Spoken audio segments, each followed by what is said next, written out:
The salad was bright green, layered with edible flowers, goat cheese, and a drizzle of some amber-colored dressing. It looked like something pulled straight from a magazine cover. But when Lena leaned in, the smell made her stomach turn. 35 minutes later, her sister-in-law collapsed, clutching her stomach. And the smile on her mother-in-law's face never wavered. It was supposed to be just a harmless family dinner. At least, that's what Lena Marlowe kept telling herself as she straightened the neckline of her linen blouse and checked the time on her phone.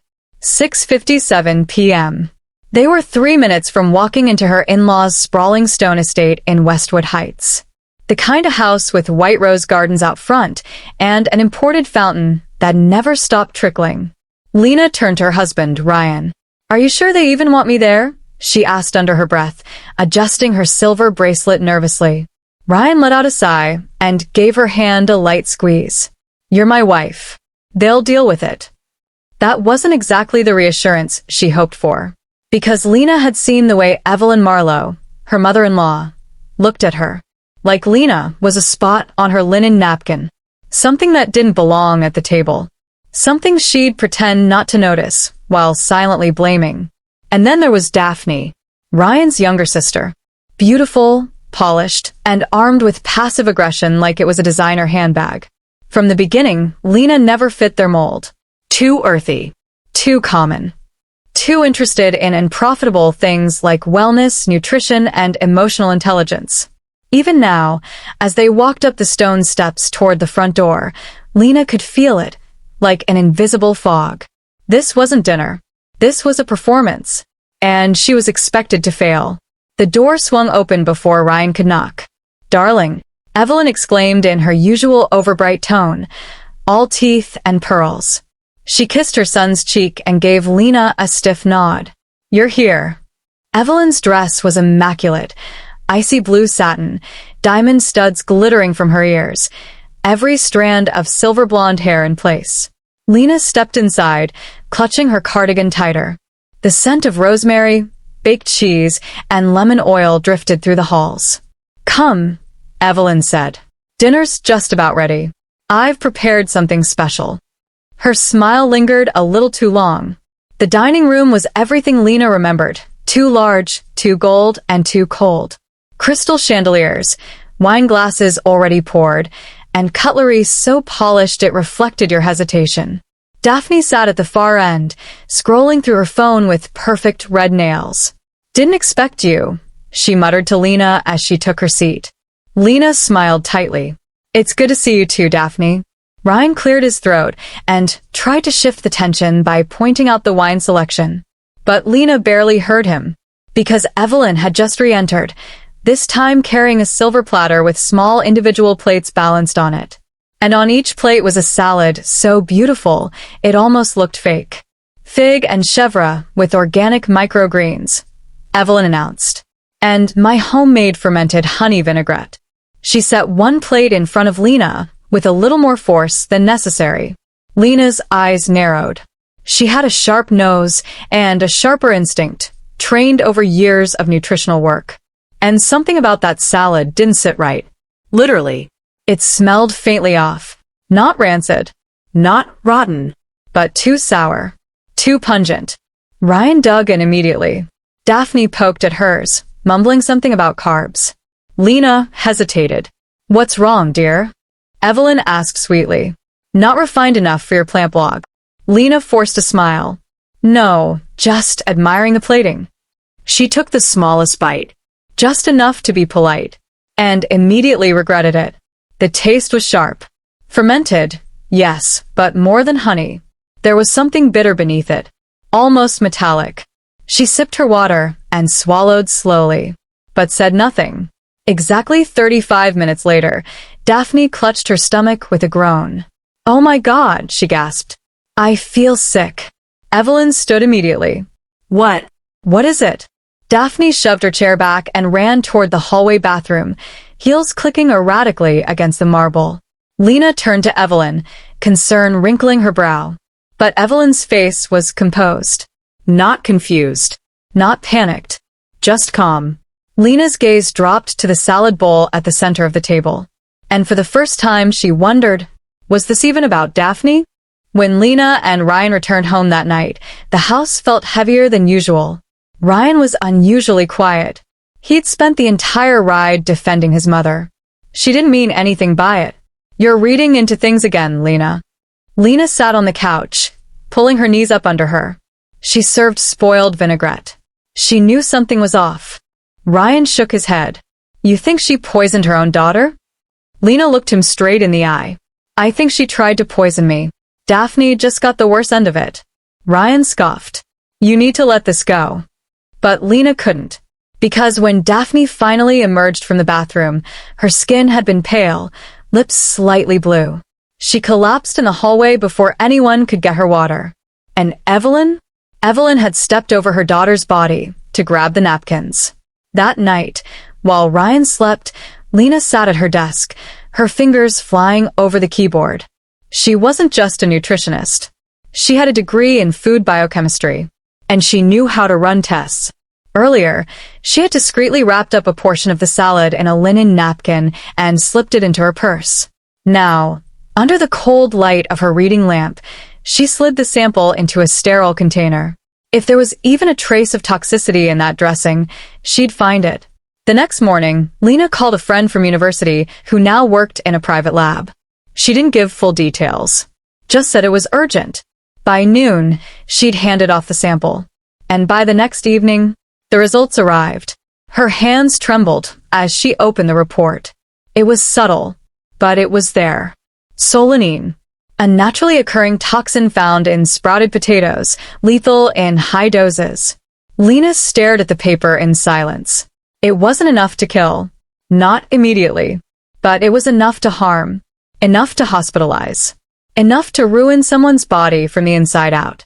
And worst of all, it was something any experienced cook would know to avoid. Lena Marlowe sat alone in her kitchen, the lab report still lying on the table like a silent witness. The quiet tick of the wall clock felt louder than usual. Her tea had gone cold, and her thoughts, once scattered in confusion, were now razor-focused. Evelyn hadn't made a mistake. She hadn't grabbed sprouted potatoes by accident. She hadn't fermented the honey vinaigrette wrong. She had knowingly introduced solanine into the food, and Lena had nearly eaten a full portion of it. The only thing that saved her was the instinct she'd spent years refining, the subtle cues, the twinge in her nose, the unease in her gut. She trusted her body more than she trusted her husband's family. And now her instincts had been proven right. The next morning, Lena received a text from Daphne. Thanks for ruining dinner. I ended up in urgent care.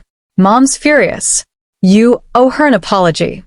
Lena stared at the screen for a moment, dumbfounded. She owed Evelyn an apology.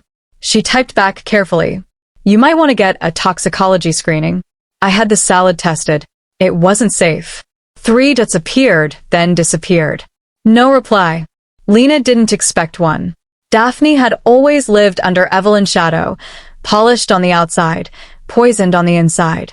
Loyalty was bred into her, not chosen. And Evelyn knew how to keep her children tied by guilt and performance. But this wasn't about Daphne anymore.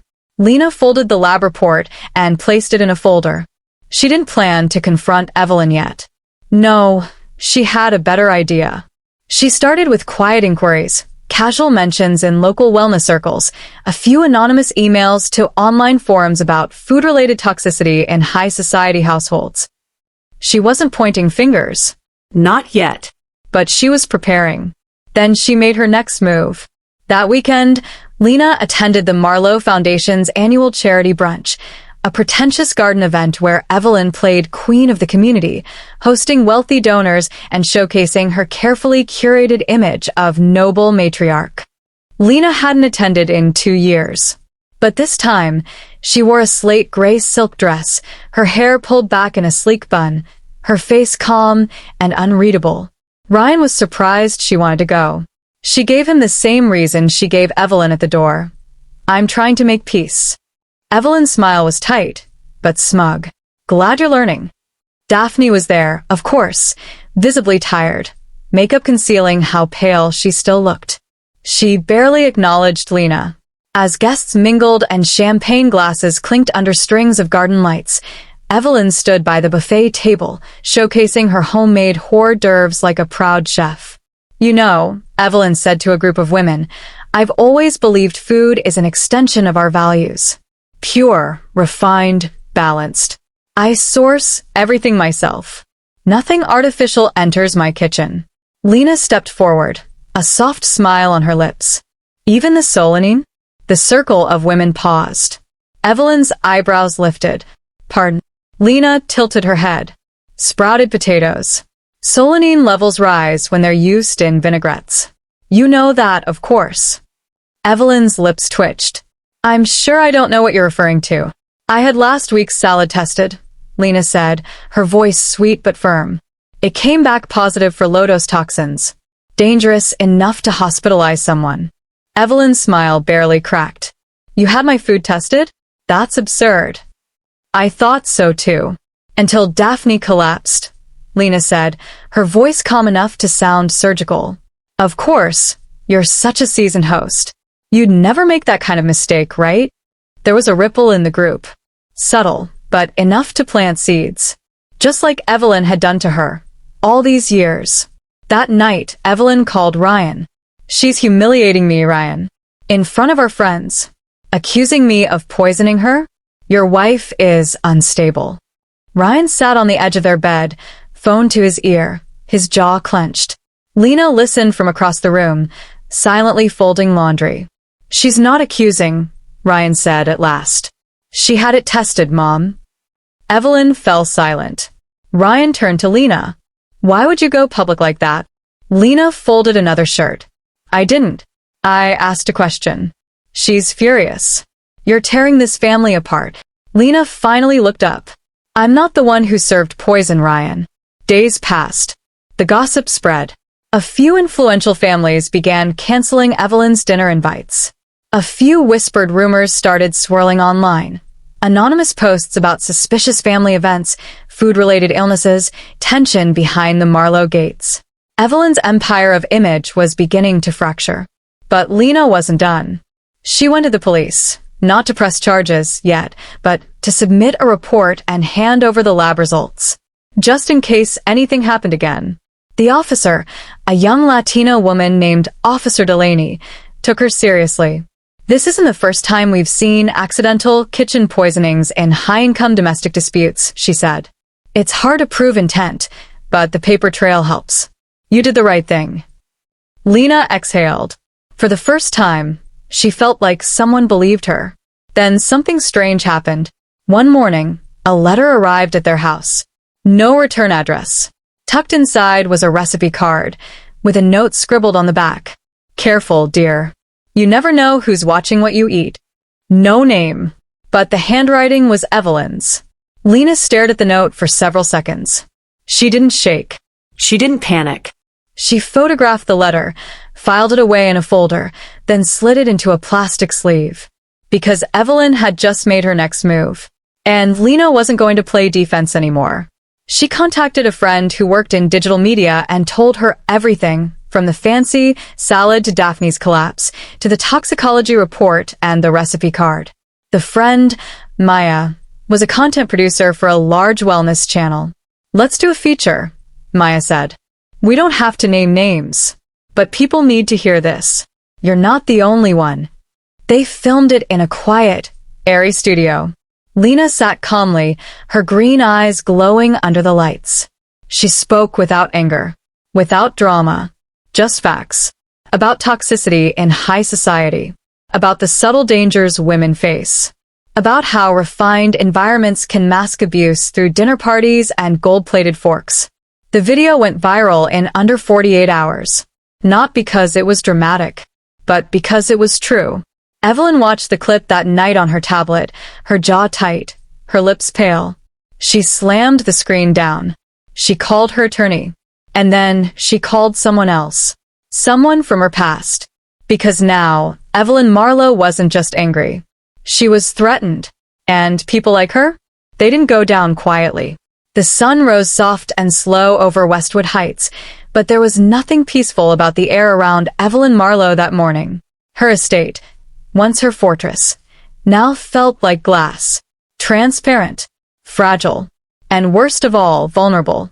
She paced the edge of her parlor barefoot, her silk robe clinging to her frame as she whispered furiously into her phone. "She's gone public," she hissed. "Without using my name, but everyone knows." A man's voice crackled on the other end. Calm. Cold. "You want her silenced?" Evelyn pressed her lips together. "I want her removed." There was a pause. "She's your daughter-in-law." "She's a virus," Evelyn replied flatly. "And I want my son back.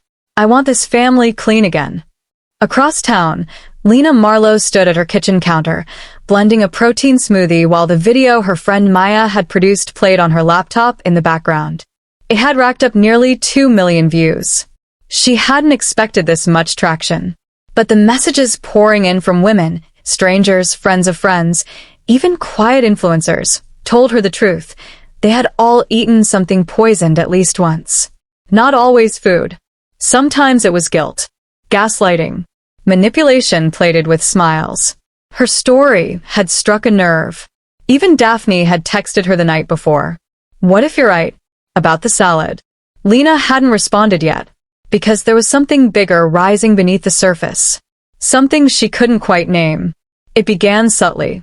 The local farmers market Lena always supported suddenly removed her brand partnership for her blog. "Too much controversy," they said in a bland email. Then, a wellness podcast she'd been scheduled to appear on pulled her segment. Something came up. Sorry. Her inbox was filling with cancellations. Someone was closing her doors. She suspected Evelyn. But there was no proof. Until a former vendor forwarded her a forwarded message. It was from a concerned member of the community. It detailed Lena's reckless public behavior, claimed she was making up stories for attention, and accused her of exploiting mental health and female victimhood for profit. It was signed only, a concerned mother.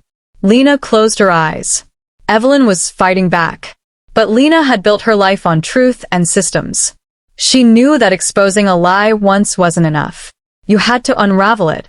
That evening, Lena met Maya at a cafe downtown. "I think Evelyn's trying to discredit me behind the scenes," Lena said as they sat in the booth, steam rising from their teacups. Maya nodded. "I figured. The timing's too precise. And I know Evelyn. Her reputation's her entire identity. But Lena, this is getting dangerous." "I know." Maya leaned forward. "Then why are you still pushing?" Lena stirred her tea slowly. "Because for the first time in my life, I can see the pattern.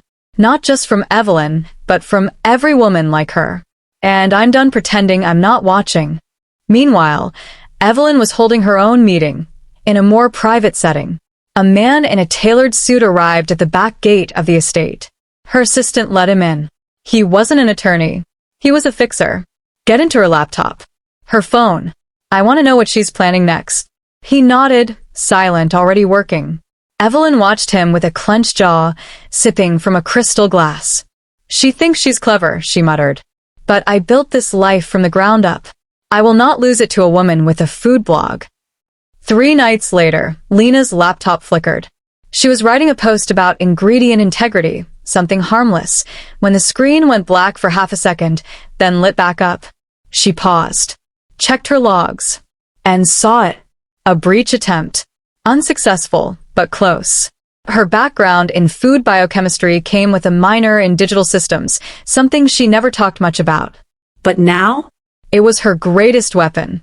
She activated an invisible firewall protocol she'd built years ago, and then quietly turned on the trap, a honeypot system that mimicked her real files. Anyone snooping would be led into a mirrored system of false data. She sat back, breathing slow. Let them come. She was ready. The next morning, Lena woke to 3 missed calls from Daphne. She didn't want to answer, but curiosity won. "Hello." Daphne's voice was low. Shaky. "Lena, I found something." "What do you mean?" "I was in Mom's office last night. She left her desk open. There were documents, emails. She's been blacklisting you." Lena said nothing. Daphne continued. "But there was something else. A recipe card. With a note. Same handwriting as the one you got. She was planning to send more. Lena's stomach clenched. She's sick, Daphne whispered. And I think I've been helping her for years without realizing it. Lena softened. I know. I want to help you, Daphne said. Whatever you need. Lena blinked. That was the first time Daphne had ever said those words. With Daphne's help, Lena began collecting more. Screenshots, emails, scans of handwritten notes from Evelyn's desk, photos of labeled herbs Evelyn used, some of which had known side effects when combined with common ingredients. Lena assembled a file. She printed 3 copies. One for the police, one for herself, and one for Ryan. That night, she handed him the envelope. He looked at her, confused. What is this? Everything, she said softly. Everything I've been trying to protect you from.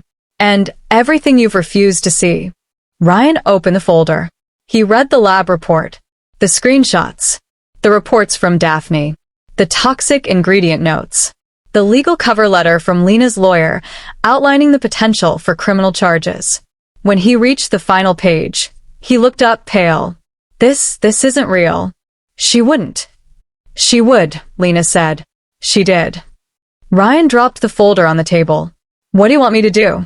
Lena looked him in the eye. Choose. The next morning, Ryan went to his mother's estate. He arrived alone. Quiet. Calm. Evelyn met him in the sunroom. Her hair was perfect. Her robe was silk. And her smile, artificial. I made you breakfast, she said. Ryan didn't sit. I saw what you did to Lena, he said. To Daphne. To me. Evelyn's smile slipped. You're being emotional. No, Ryan said. I'm being a son who finally opened his eyes. He set the envelope on her glass table. Keep it. Read it. Or don't. He turned to leave. Evelyn grabbed his arm. Ryan. He pulled away. I'm done protecting the villain in pearls. For the first time in years, Lena Marlowe woke up to the sound of silence. Pure, undisturbed, echoing peace. No phone buzzing. No passive-aggressive texts. No footsteps pacing the hallway like guilt on heels. Just the warmth of her own breath and the soft light pouring in through her bedroom curtains. Ryan had gone to stay with a friend for a few days. I need time, he had told her quietly before packing a small duffel bag, to figure out what's been true, and what's just what I've been told to believe. Lena hadn't asked him to leave, but when he did, she didn't stop him either. She needed space, just as much as he did. Not to recover, but to strategize. Because Evelyn wasn't going to stop. Daphne had started forwarding her more emails. Photos of handwritten notes Evelyn kept in her kitchen drawers. Lists of specific herbal tinctures, some banned in certain European countries due to their psychoactive effects, combined into dressings and teas. Lena, reading through them, felt a chill crawl up her spine. This wasn't old-school maternal pride.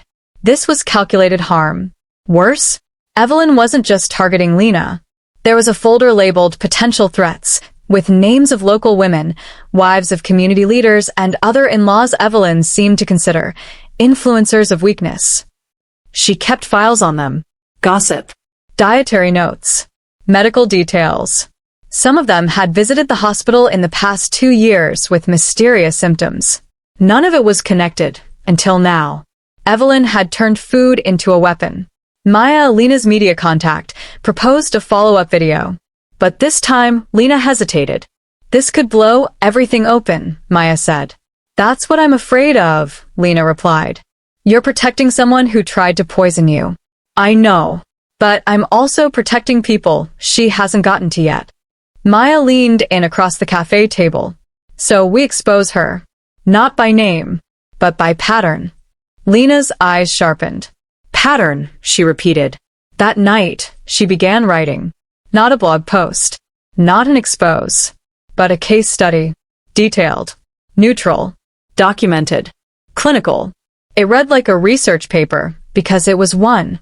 A psychological and biochemical breakdown of how narcissistic matriarchs use food, hospitality, and social rituals to dominate and disarm. She titled it, Toxic Tables, The Psychology of Silent Poison. Within a week, it was published in an online medical journal. Within 2, it went viral again. Therapists, dietitians, social workers, and even criminologists began citing it. Podcasts picked it up. Panels debated it. And survivors flooded comment sections. But the part that shook Evelyn wasn't public. It was private. Because Lena, using her professional networks, had quietly submitted the same report to 3 medical institutions and 2 regional health departments, along with copies of the lab results, photos from Daphne, and reports of other women unknowingly exposed. Evelyn Marlowe's name was never mentioned, but her pattern? Unmistakable. And then finally came the day Lena knew was coming. A knock at the door. Officer Delaney again. Polite. Calm. Official. We've had a formal complaint filed regarding food tampering at a recent charity event, she said. Several guests came forward after reading your report. Some are pressing charges. We'd like your cooperation. Lena stepped aside. Of course. This time, she didn't tremble. She handed over her file, her samples, her timelines, and then added one more envelope. The recipe card Evelyn sent her. The one that read, "Careful, dear. You never know who's watching what you eat." Delaney read it. Her face darkened. This qualifies as a threat. I thought so, Lena said. Meanwhile, Evelyn sat at her vanity, brushing her silver blonde hair, when the doorbell rang. Her assistant answered. 2 officers stepped inside the estate. "We're here to issue a subpoena," one of them said. "Medical inquiry. You've been named in an investigation related to deliberate food poisoning." Evelyn's hand paused mid-brush. "Excuse me?" The officer handed her a sealed envelope. "Do not destroy any recipe records, ingredient logs, or guest lists." She blinked once. Then again. They left. And for the first time in Evelyn Marlowe's perfectly orchestrated life, she realized the walls she built had become glass. And someone was shining a floodlight on them. Later that evening, Lena received a call. It was Ryan. "I read the paper," he said quietly. "I saw the interview. And the report. And I also saw Mom today." Lena waited. She was pale, Ryan continued. Shaking. "I've never seen her like that." "She's not untouchable," Lena said. Ryan exhaled. "You were right. About everything." She closed her eyes. There was a long pause. "I'm sorry," he whispered. "I didn't protect you. I let her run the narrative for too long." Lena didn't speak for a moment. Then, "I don't need your apology, Ryan. I need your honesty. From now on." "I can do that," he said. "Then we can start over," she said softly. "Maybe." A few days later, Lena and Daphne met in a quiet coffee shop on the edge of town. Daphne looked lighter. She wasn't wearing makeup. Her hair was in a loose ponytail. And for once, she wasn't scanning the room nervously. She pushed a small box across the table. "What's this?" Lena asked. "Something she never gave you, but that you deserved." Lena opened it. Inside was a necklace, simple, gold, with a delicate heart-shaped charm. "She had it made after you married Ryan," Daphne said, "but never gave it to you. Said you weren't the image." Lena held it in her hand. "Wear it," Daphne said. "Not for her. For you. Because she didn't get to erase your story." Evelyn tried to push back. Of course she did. She hired lawyers, sent cease and desist letters to Maya's media team, threatened to sue the journal that published Lena's research. But it was too late. The truth had momentum. And Lena? She wasn't hiding anymore. She returned to the farmer's market, not as a brand ambassador, but as a speaker. She gave a talk on food safety, subconscious manipulation in family systems, and how to trust your instincts when something feels off, even if it's plated with love. Dozens of women came forward afterward. Some cried. Some hugged her. One brought her daughter and said, "I want her to grow up watching her plate, not just cleaning it." Lena smiled. She had become what Evelyn never could be. A real matriarch. One who fed people with truth, not fear. The courtroom smelled faintly of old paper and lemon disinfectant, a sterile stage for family secrets to unravel in the most public way. Lena Marlowe sat beside her attorney, back straight, eyes steady. She wore a soft blue blouse and minimal makeup, her auburn hair pinned back in a calm, defiant twist. There was no anger in her expression, only clarity. Evelyn Marlowe sat across the aisle, flanked by two lawyers in sleek, charcoal gray suits. Her pearl earrings shimmered in the fluorescent lighting, but her confidence looked brittle. She kept tugging at her silk scarf like it might protect her from the growing storm of evidence. The courtroom buzzed not with noise, but with tension. Like everyone was waiting for a match to drop. Lena hadn't pressed charges personally, but 5 other women had, and the Department of Health had joined the inquiry. What had started as a single salad now stood at the center of a multi-woman case, possibly the first of its kind in the county's legal history. Ryan arrived late. He slipped quietly into the back row, suit jacket in hand, face drawn and pale. His eyes locked on Lena for only a second, long enough for her to register the apology he still hadn't put into full words.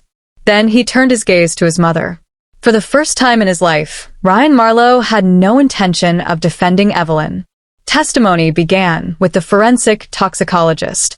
He explained how Lena had identified non-commercial herbal compounds in the salad dressing, ones known to affect blood sugar and digestive function, especially when combined with certain natural oils. He detailed how Lena's records had been verified by 2 independent labs. Evelyn's lawyer objected. Solely circumstantial, she argued. No confirmed malicious intent. Then Daphne was called to the stand. She sat rigid, hands folded tightly in her lap. I found handwritten notes in my mother's study, she said. Lists of ingredients, targets, and letters referring to people as contaminants in our family. Did your mother ever refer to Lena that way? Daphne nodded. Yes. Many times. She said Lena was diluting the family's image. And you took that to mean? She wanted her gone. The courtroom was silent after that.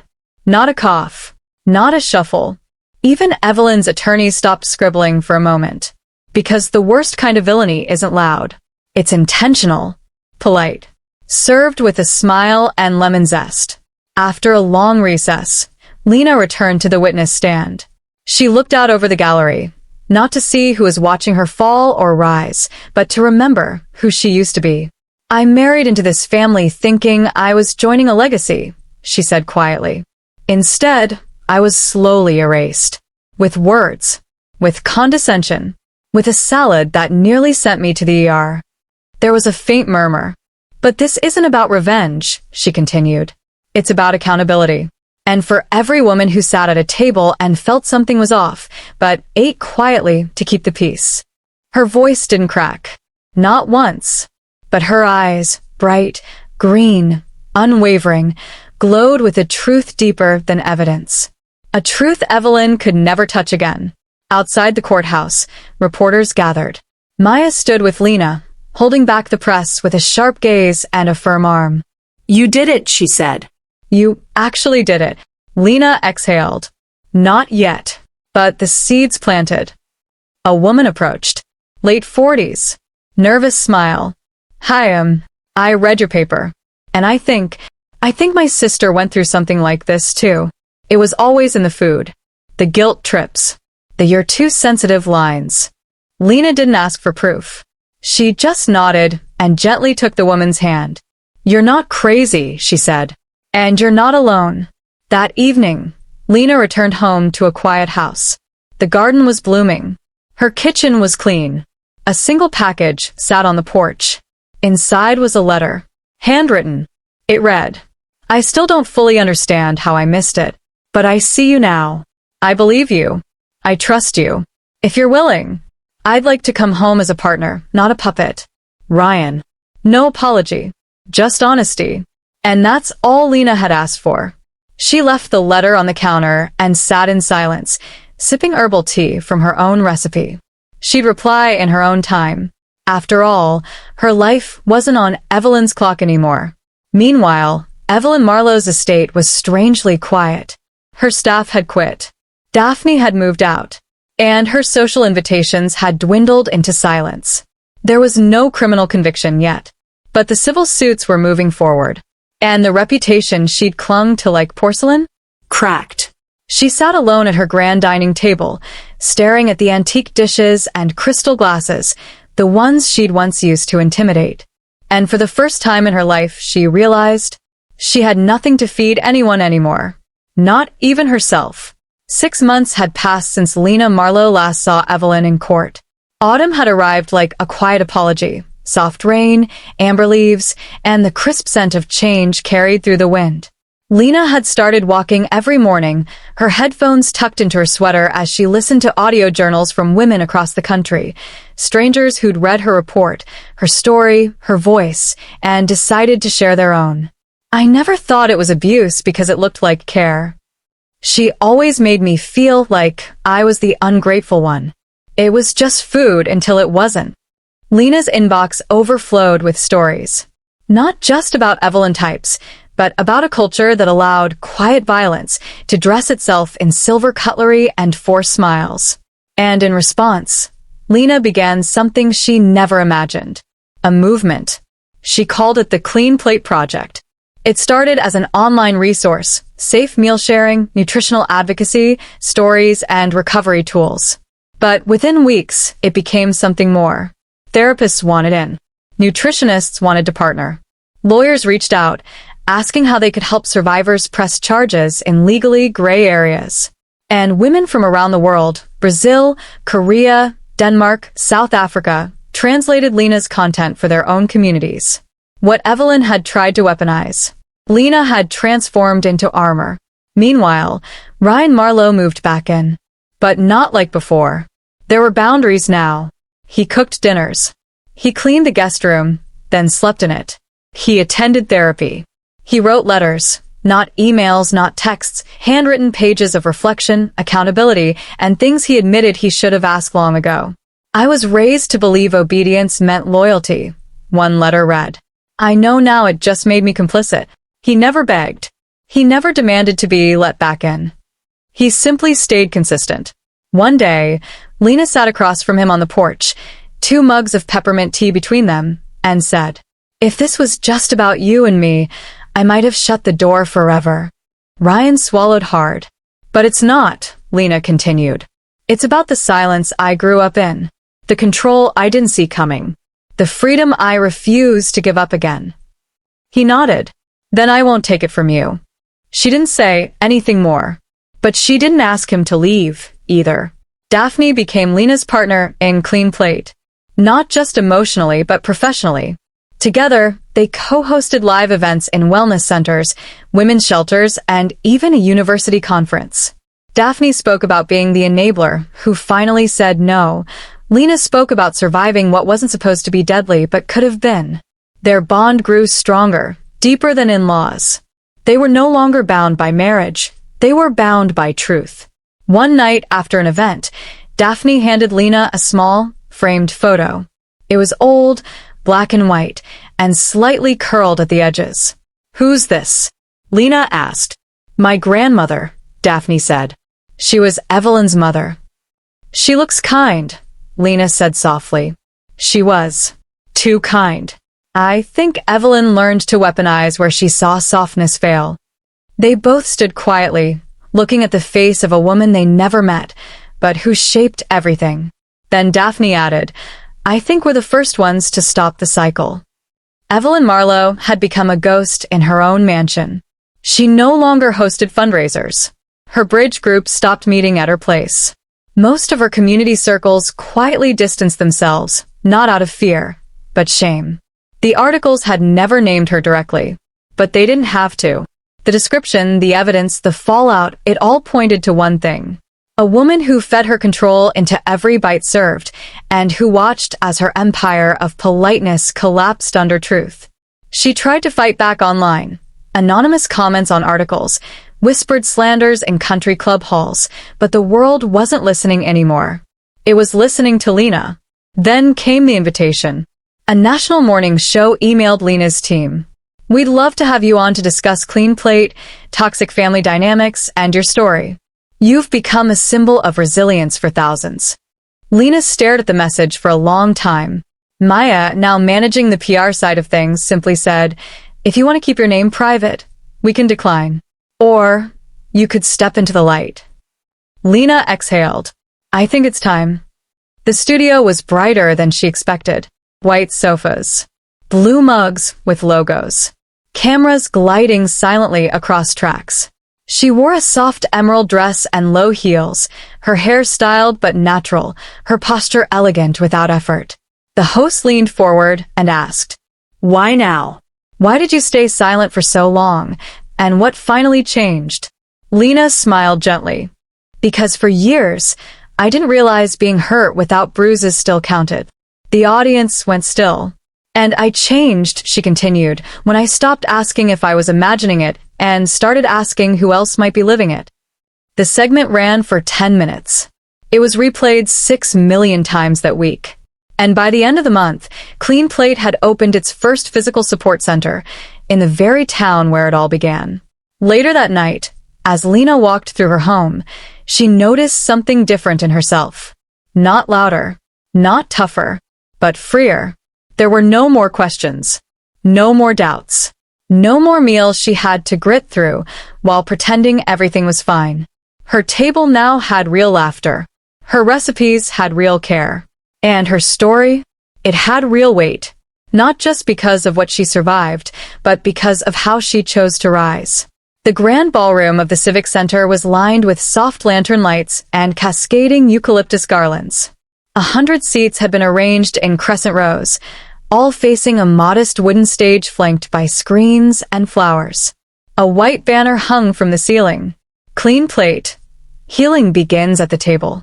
The irony wasn't lost on Lena Marlowe.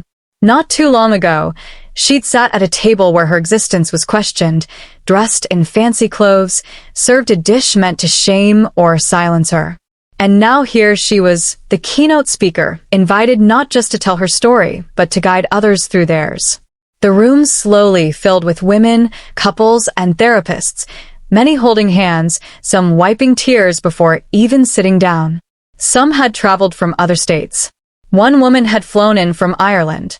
Another drove 16 hours with her mother just to be there. These weren't just followers. They were survivors. And tonight wasn't just a speech. It was a reckoning, a celebration, a reclamation.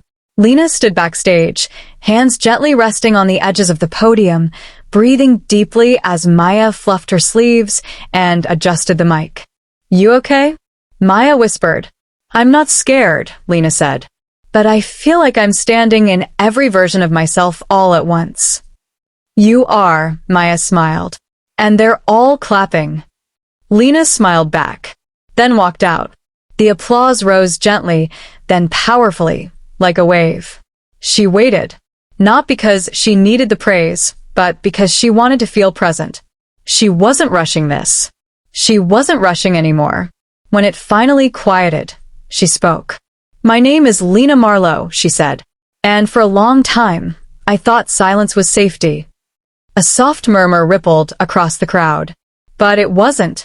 Silence was surrender. It was the slow, careful decay of who I was, until I couldn't recognize myself at all. She told them about the salad, the hospital visit, the court hearings, the file Daphne handed her, the whispered comments that gaslight her instincts, and finally, the night she chose to write it all down and hit send. But what changed everything, Lena said, her voice deepening, was not just my story. It was your stories. It was the emails, the comments, the women who said, "This happened to me too, but I didn't have a name for it." The screen behind her lit up with testimonials. Dozens. Then hundreds. Real names. Anonymous initials. Handwritten notes and typed paragraphs. Some read, "I didn't know trauma could be served in crystal bowls. I learned to fear birthdays because of her food. Thank you for saying what I couldn't. And finally, you saved me. My daughter eats freely now. And so do I." Lena turned back to the audience, her eyes shimmering. "Tonight isn't about what was taken from us," she said. "It's about what we're taking back." At the end of her speech, Lena stepped down into the crowd. She hugged people, held their hands, took selfies, cried with strangers, thanked them. Clean Plate wasn't just her platform anymore. It was a community. One that understood food could nourish but also manipulate. That words like tradition, hospitality, and motherly love could hide venom. And that breaking that cycle didn't make you bitter. It made you brave. Back at home, later that night, Lena sat at her kitchen island in a soft robe, sipping chamomile tea. Ryan joined her, barefoot, quiet. He didn't ask how it went. He'd watched it live, streaming from his laptop, tears running silently as Lena reclaimed every piece of herself. "I'm proud of you," he said. She looked at him for a moment. "I'm proud of me too." He reached across the counter, gently brushing her fingers. "I don't want a second chance because I feel guilty. I want one because I've changed." Lena didn't reply immediately. Then she said, "Then show me, with actions, not words. That's all I'll ever ask." He nodded and didn't let go of her hand. Weeks later, Lena visited a new clean plate center, this one in a town she'd never been to. She was greeted by a staff of young women, most survivors themselves. One handed her a frame. It was a photo of a round kitchen table. In the middle, a simple plate with a note written in marker across it. "I deserve to eat without fear." Lena touched the frame. "I never thought healing could look like this," she whispered. The girl beside her smiled. "Because most people never saw someone like you do it first." As for Evelyn, the last anyone saw of her was a headline buried in the back pages of a local paper. "Former philanthropist sells Marlowe estate amid lawsuit settlements." She had moved, quietly, without fanfare, to a small house in a town where her name meant nothing. There were no more staff. No more catered brunches. No more control masked as charm. No empire left to rule. Just silence. But this time, it didn't feel like safety. It felt like loss. And Lena? She kept cooking. Not for perfection. Not for validation. But for love. She created recipes with women in shelters. Designed workshops for families in recovery. Sat beside daughters who once feared every family dinner. She planted a lemon tree in her backyard. And every time it blossomed, she remembered that even bitterness can bear fruit if you're brave enough to grow something sweeter from it.